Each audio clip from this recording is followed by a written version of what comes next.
Some breaking developments in the generative AI race. The Financial Times reports Elon Musk is officially getting in the game by starting his own artificial intelligence company.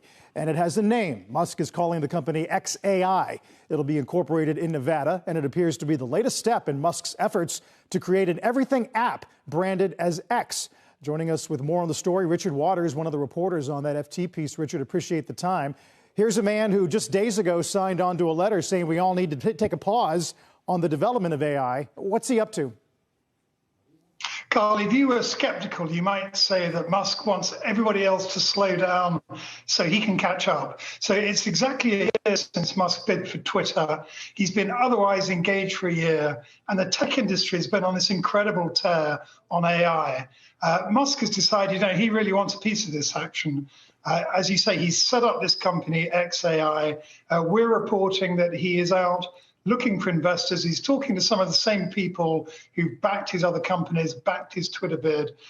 He's hiring as fast as he can. He wants to build one of those big, large language models we're hearing so much about. He wants to be back in the game. Now, he and OpenAI have a history, obviously. Do we need to start talking about Altman and Musk and Google in the same conversation about this race? Musk wants to put himself in the middle of that conversation. Where else does he want to be? So, as you say, he was one of the original founders of OpenAI, one of the people who got it started. He fell out with them, I think it was about 5 years ago now. And, at the time he said it's because he was developing in Tesla other forms of AI. We're hearing that there was a lot of tension that he had with the company, with the board. There were some disagreements about exactly, what AI safety meant, how hard you should push, how careful you should be with some of these things. So he didn't really see eye to eye. He went off on his own, but now he very much wants to get back in there. He wants to build one of the biggest models out, and he wants to be competitive. Speaking now, everybody in a gold rush is going to need some shovels, right? And I think I heard you guys say that NVIDIA would be potentially one of the sources of those chips. How is that going to work? How many different giants can a company like NVIDIA supply? NVIDIA, can supply them all. They all want GPUs right now from NVIDIA.